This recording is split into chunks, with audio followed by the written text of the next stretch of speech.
This session starts in 30 seconds if you watch on replay, so not too much of a skip ahead. I'll let Jane take over. I'm going to disappear. Hello, Lisa. Hello, Amar. People I know.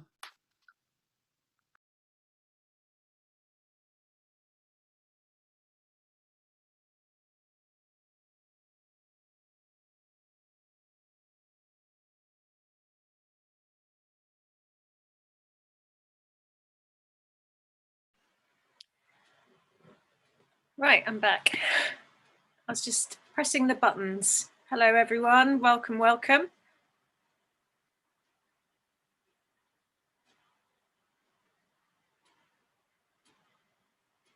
And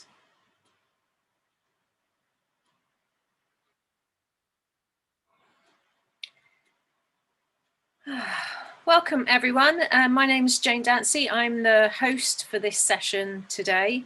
And what we have a pre-recorded session with Mark and Patricia on how trauma impacts your love life.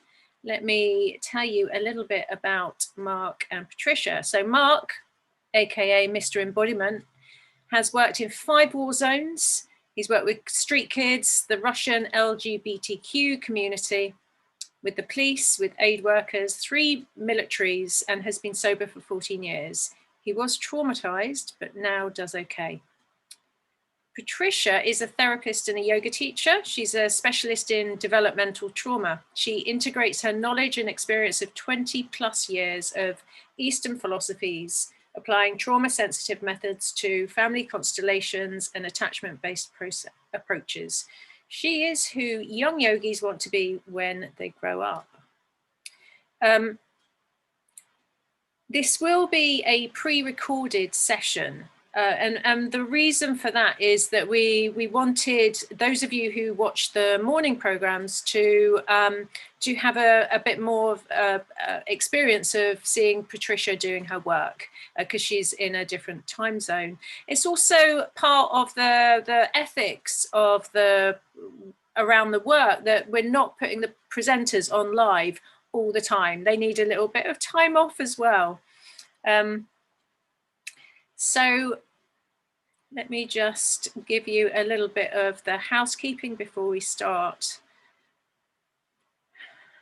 If you can turn your cameras on, that would be great. It's always good that I can see what's going on when I know this is pre-recorded, but it's still interesting to see how it's landing with you. And do share this with anyone who wants to uncover the subtle ways in which trauma shows up in their lives. After the live sessions are finished, replays will be sent out. So please share with anyone who you think might benefit. And I'm going to put some, let me put the links in the chat here. There we go. And we will tell you more about the courses offered at the end. Ilan's course about shaking to heal is super cheap, as we want to make it available to all, whilst there are also courses about developing your personal or facilitation superpowers. There'll be group Q&As and sessions to integrate. And for those sessions, for that particular course, numbers are limited. If you're curious, please do check out the details on the link that I just posted. Before we start, a few safety things. Even though this is pre-recorded, still consider safety. Are you feeling resourced right now? Is watching this the right thing to do? Is it the right time? Would you be better off served by one-to-one therapy? Remembering that this is education, it is not therapy. And it's not designed for people currently in the worst of trauma. And if that's the case, there's no judgment. You'll need to be robust for these sessions. And really think about pacing with watching all of these. You don't need to binge. Replays are sent out and are available until September the 22nd. And the replays are for those with the all access pass. As you're watching it, if you notice that you start to tense up or get agitated or space out, do move, breathe, take your eyes off the screen for a moment. You can always watch it later. Having trauma isn't your fault, but it is your responsibility. And as we approach even the most serious subjects with a sense of humour, and this isn't an opportunity to be offended. So if that would be the case, now's the right time to leave. If you can't kindly laugh at yourself and others, this session won't be for you. Having said all of that, it could also be a lot of fun. We recommend movement, good company, and nature during and after this session. Having said that, I hope that you do enjoy it. And I'm going to now put on the live, the pre-recorded. So if just bear with me while I share that.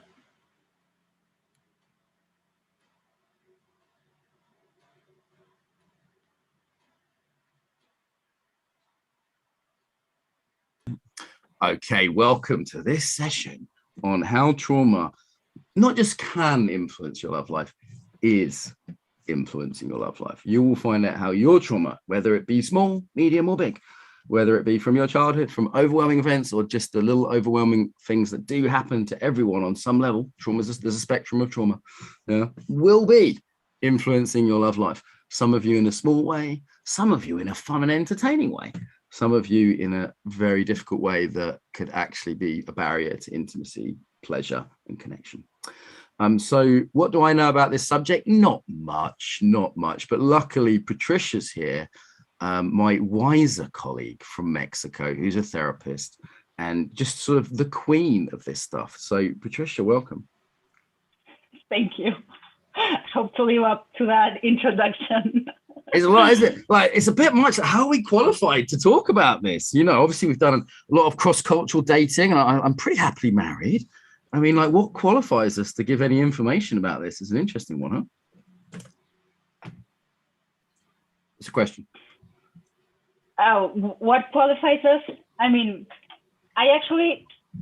there's going to be a special, for those of you who access the very interesting special package that's going to be available for the trauma course. There's a special section where these courageous, or maybe that's not the right word, teachers or facilitators share their personal stories and how that turned out to be great, or actually an access to live an enjoyable life, right? And I did mention while I was recording that piece, that particularly in relationships, it doesn't mean, oh, if you've healed your trauma, then you're going to be happily married and have, 3 kids and 2 rabbits, and it's going to be like roses for the rest of your life. That doesn't really mean that your trauma healed, right? Someone who chooses a different kind of lifestyle could also be healed, right? So there's no shape. And we could say in other areas, maybe money, not trauma. We have difficulty with money. We deal with that trauma, and we have an access to money at least, right? We could get on board with that, whatever relationship everybody chooses to have, but at least the part of access to that. But in relationships, there are so many formats that can take place. And yeah, I mean, yeah, so like no judgment from us, right? Like, I live in Brighton. Okay, Brighton's alternative capital of England. If you're in a throuple with a dolphin and a unicorn, I don't mind. Okay, it's all good.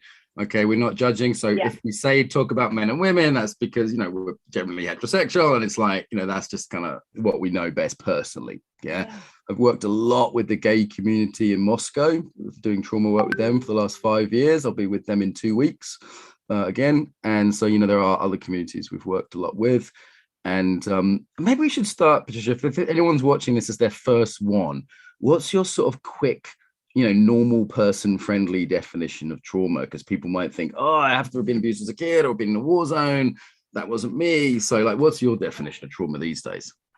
To me, trauma is the effect that something has in us due to usually an event or a series of events that leave us with a certain understanding of life. So one very easy one, life is dangerous. Mm-hmm. And that happens, it's not just like a belief, right? Some theories right now say that, oh, there are beliefs and you just change your belief system. while that may be helpful to some extent, what we are understanding about trauma is that it's also happening in the body. So that's why it's not just about like think differently, try differently. It actually requires us to do some work within the body to be able to shift from that thought or that belief system that was originated in trauma. So trauma is like a set of choices that happen at some point, that happen on lots of levels, emotional, mental, and physical, that impacts how you relate to life in general. Of course, for some of us, we get like one, to me, they're like, you know, have you ever been to the movies and they give you like these 3D glasses? So it's like just a piece of cardboard with like a red or blue thing, and you see the screen through that. So trauma gives us that sense. We get to experience that through a certain filter. Yeah, that's my definition. Right. So trauma, something overwhelming happens, destroys our sense of safety. It could be a big thing, but lots of little things. Could be things that don't seem overwhelming, but actually are to the person. Doesn't have to be an objective thing. Like one of my colleagues was talking to me the other day about realizing he was gay, just realizing that in an environment that was very hostile, and he felt very ashamed, very guilty as a 12-year-old that wasn't able to cope with a whole lot emotionally, was overwhelming for him. Yeah, and very likely led to some trauma for him, just realizing he was gay, not that he was hit or bullied or anything like that. So sometimes, particularly around sexuality, there's a lot of very taboos and delicate topics and things that can give overwhelming experiences without some of the, say, sexual violence, which is sadly way more common than a lot of people think, but it doesn't have to be that to get trauma. Yeah. As Patricia said, this affects our perception, our physiology, our neurology, our hormone levels, affects all these different things, and particularly it affects how we do relationships, of all kinds. So let's start maybe at the beginning here. So someone's had something that's given them a bit of trauma. It may not have come from anything relational or sexual, but there's some kind of trauma going on. Okay, let's look at this sort of a whole kind of romantic process. So, who might you pick as partners, for example, if you've had trauma? Well, there's your first thing, right? Like, who do you fancy? That's a technical term from England. Who do you find attractive? Because that's not random. Anything you want to say about that, Patricia? Like who people pick as partners? And I usually speak against like Facebook viral posts, but there is a quote that I saw about a few years ago that I'm like, yes, this is very trauma related. And it says, be wary of those who feel like home if home was an unsafe place. Ooh, good. Yes, it is good.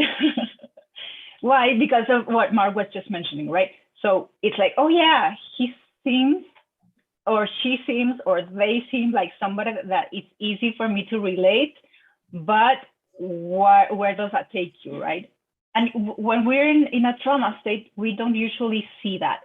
Trauma blocks that vision.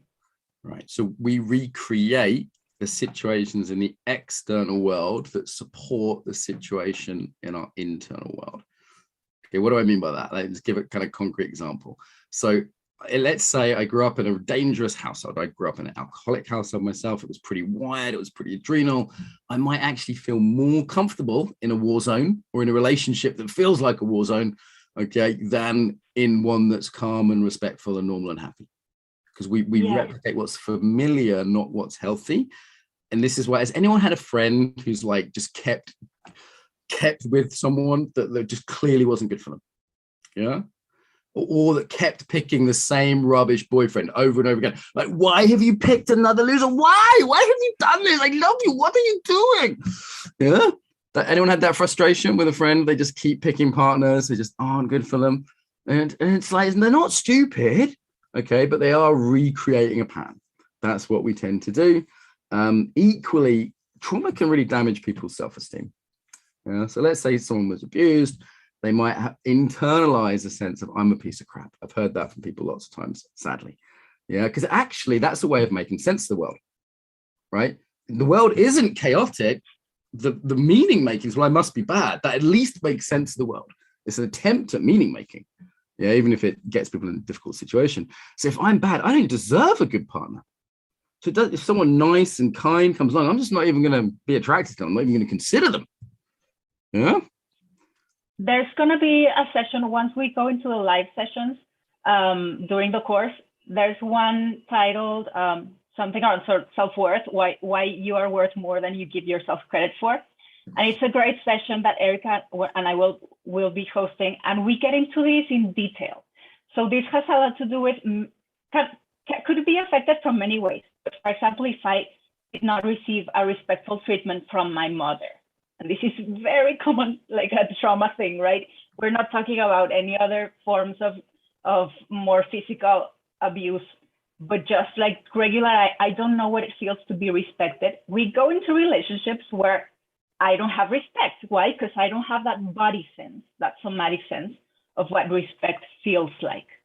That's why that's very tricky. Like, yeah, I know that I shouldn't go for like the motorcycle guys. No, nothing against motorcycle guys. I'm sorry. Just using you for biker guys. How you think? I like you know it, and then it's like I go to a bar, and then I start talking to a guy that seems regular, and then he's like, oh, I used to buy cats up, and you know, like it's there.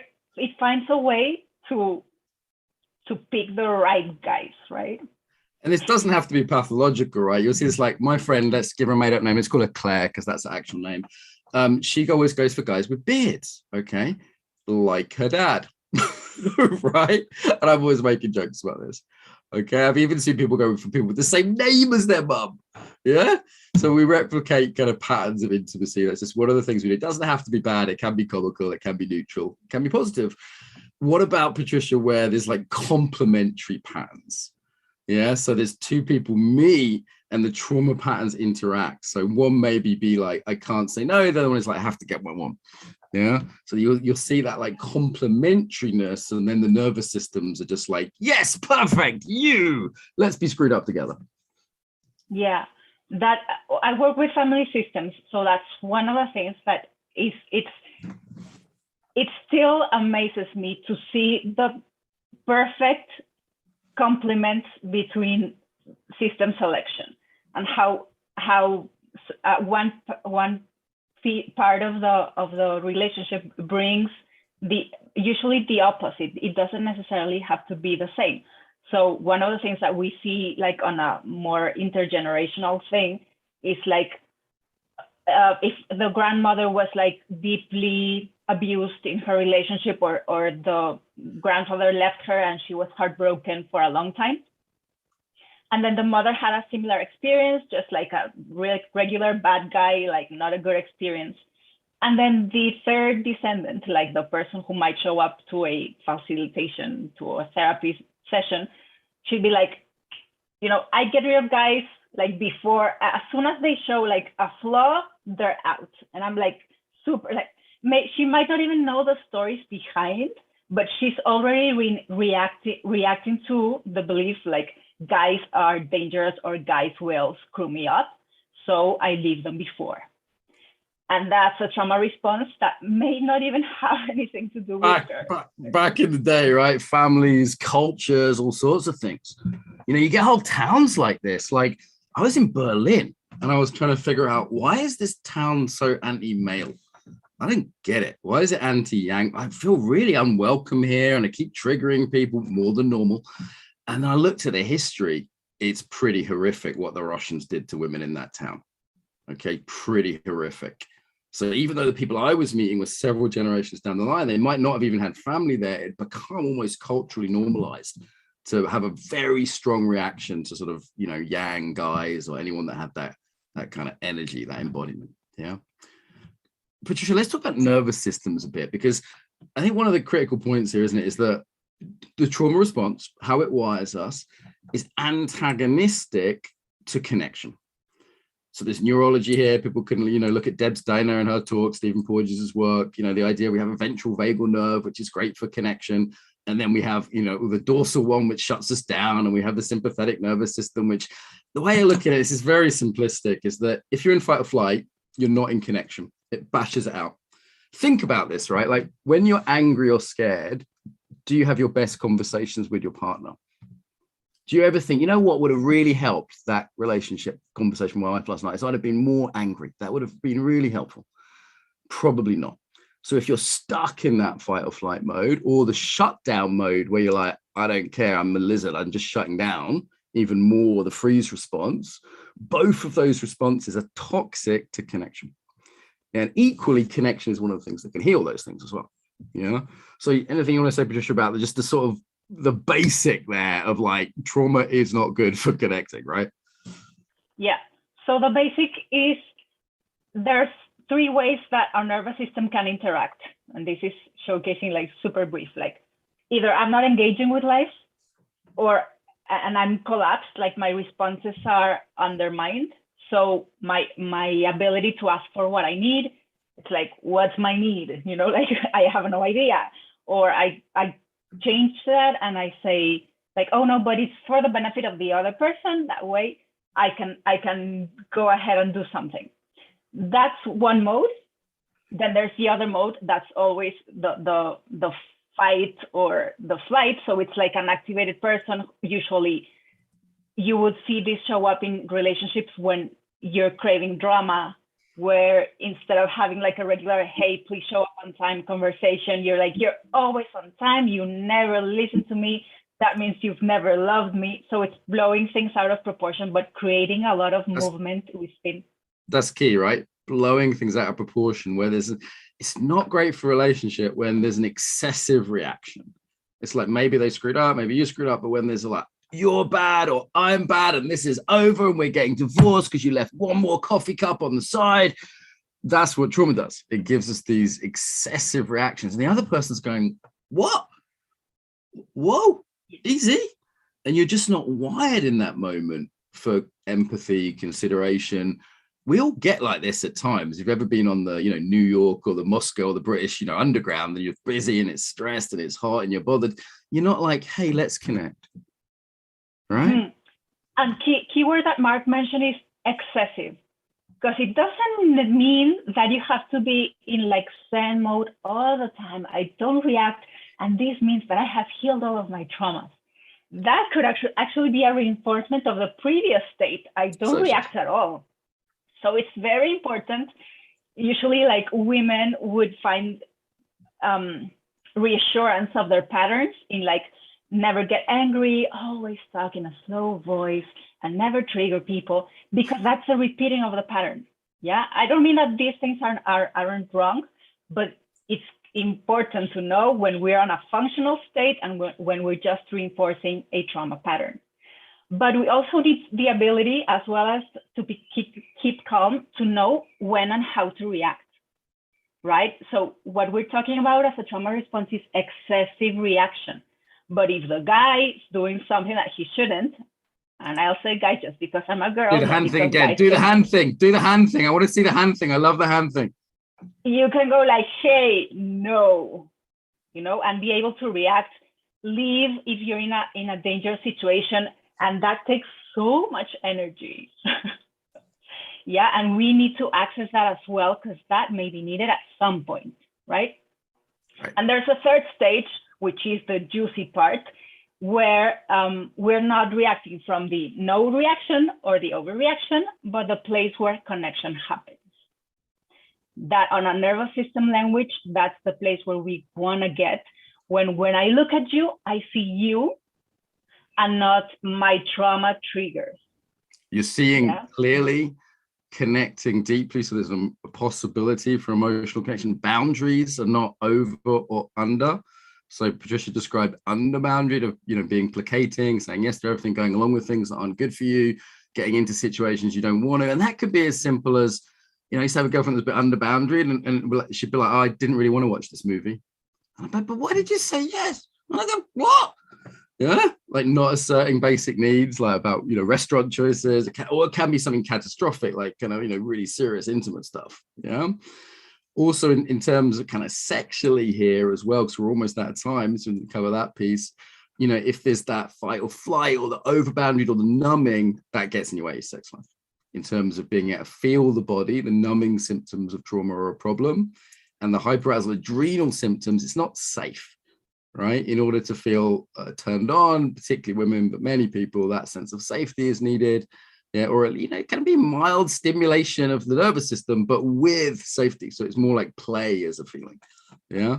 And we're not having time to get into every kink and everything, but basically the physiology of trauma is also antagonistic to the physiology of sexual arousal as well as connection emotionally. So, it's pretty bad news from a point of view of sex life, right? Yeah. Fortunately for the brave, unfortunately, also for regular people, like everyone, and us included, of course, sexuality to me is like the clearest X-ray of what's happening inside of us and the relationship. So again, it's worth to take a look at that, but also be kind to yourself. And we're not just gonna leave you with all of like, this is how trauma shows up in relationships, but we're gonna start touching on points on what to do, right? Mark, do you agree? Yeah, just because we need to wrap up, I want to kind of say like the key messaging I always say is these little talks on the series are more about like identifying where there might be stuff. So people are numb sexually, people that can have orgasms, people that emotionally can't get involved or link intimacy. Obviously, if it's sexual trauma, there's a whole bunch of other stuff that is on top of all this that might make this whole domain dangerous for people and not feel good. Yeah. The good news is there's things that can be done. Let me very briefly. Years ago, I had a lover and we had a very cool friendship, got on really well. Sex life was good. I was in visiting her country and we were there for a little while. And it was only several months in to being in a relationship with this person that she told me she'd had severe sexual abuse in her childhood. And this was heartbreaking to hear, but she'd done so much good healing work that you wouldn't notice. I'm trained to notice, right? Like I'm trained to spot the symptoms. I wouldn't say nothing. There was a few kind of kinks and unusual things that I went, okay, it kind of makes sense now. But it took me 2 months to even ask the question. And I went, wow. And she'd had a lot of good somatic work, a lot of good trauma therapy. There's a lot of things that are possible. And this was a very severe case, not just like normal level of screwed up like most of us. Yeah. And she'd really come on a journey. So I just want to tell you, no matter what has happened to you, whether it be minor or really severe, improvement, healing, learning is possible. Yeah. So what I would say is whether in sexuality or in relationships, whether you want to choose one format or another format or several formats, which is okay. But the ability to actually choose, that's a key target in healing work. So it's not, I only do like these fast-paced, different multiple partners because I like it and I choose it from a healthy, wise, conscious perspective, or because I cannot do the other, right? One thing is I don't want to do the other. I've done it. I've tried it. It's not my thing, or it's just I have an allergy or a reaction to that might be worth looking for.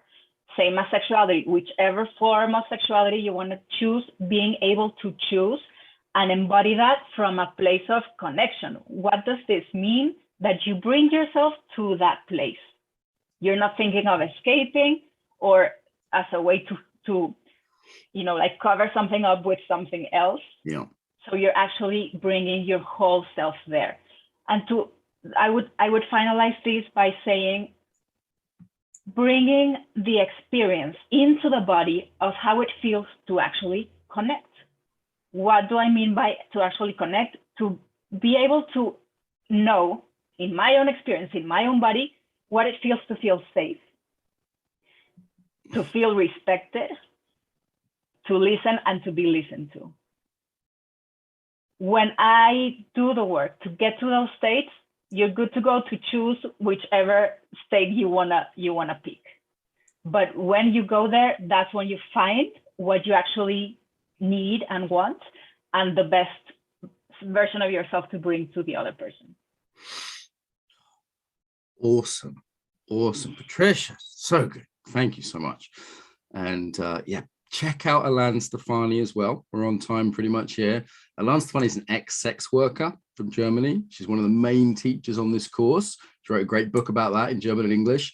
and just is so wise around these issues. She's been through a hell of a healing journey herself. You know, her healing modality is one of the ones we recommend. There are other good ones out there, like David Baselli's and other things that are out there. And, you know, you'll find either associated with us or not associated with us. There's lots of great people do other good work in this area. I hope this has been a little bit of an introduction. There's so much more we could say, you know, about different things. You know, there is a panel on sexual violence on the sort of maybe more kind of that side of things. And a lot of the issues that are other things you'll see, you know, whether it's about boundaries or perfectionism or being too nice, a lot of the other sessions relate to relationships, right? And so if you've got a specific thing, have a look at the other sessions and you'll probably find it. So, yes. Before we go, one quick thing that I always like to wrap up trauma conversations: be nice to yourself, be kind to yourself. This takes time. This takes time. Yeah, do be gentle with yourself, particularly in sort of in the aftermath of some of these sessions. If you're like, whoa, you know, don't immediately split up with your partner or do anything extreme. We always say take time with these things and be gentle with yourself. Sometimes after a quick fire 30-minute session, there's a lot to process. So go for a walk, be in nature, talk to a friend, look after yourself. It's kind to be kind. So thank you so much, Patricia. Thank you, everyone who's joined us live. I know that most of you are seeing the recording of this. There's plenty of other live sessions that are going on.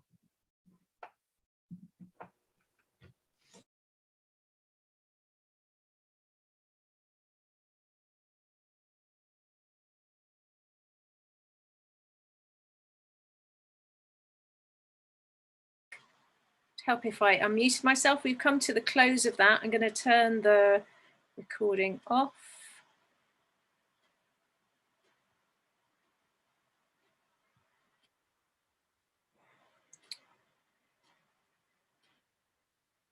Oh, okay. So thank you so much for coming along to this. If you've got any key takeaways, do put them in the chat. Hang on. I'm just gonna.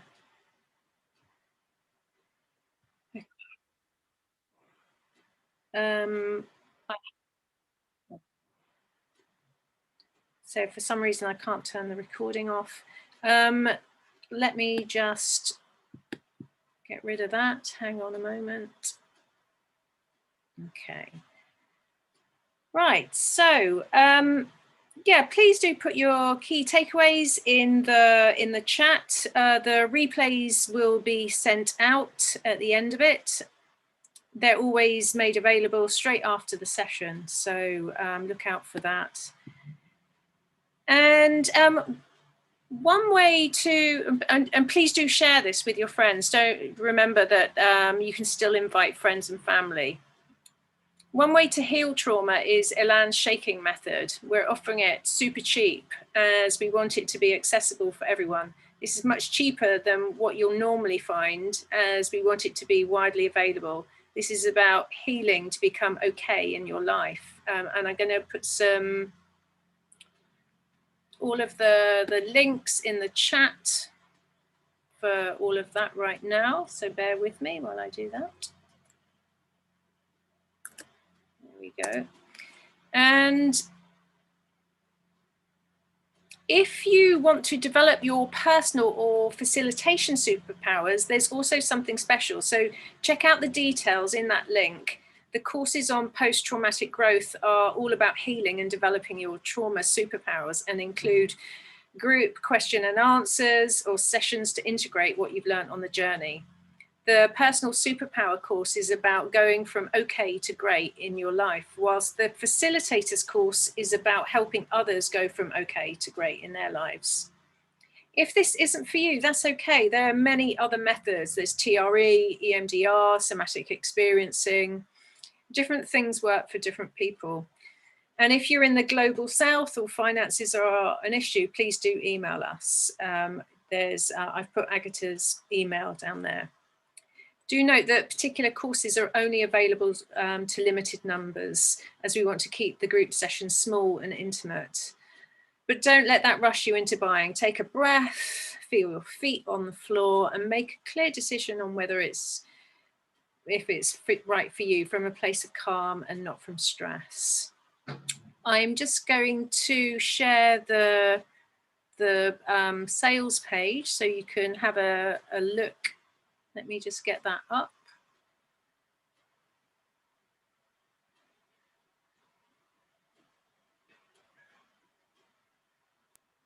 So here we have the sales page, and you can see all the different presenters, and then there's 3 different packages. Let me just get that up a bit. So you've got the $49 one, $249 for superpowers, and then there is for the facilitators with the extra pieces on that. So do check that out if that's of interest. Okay.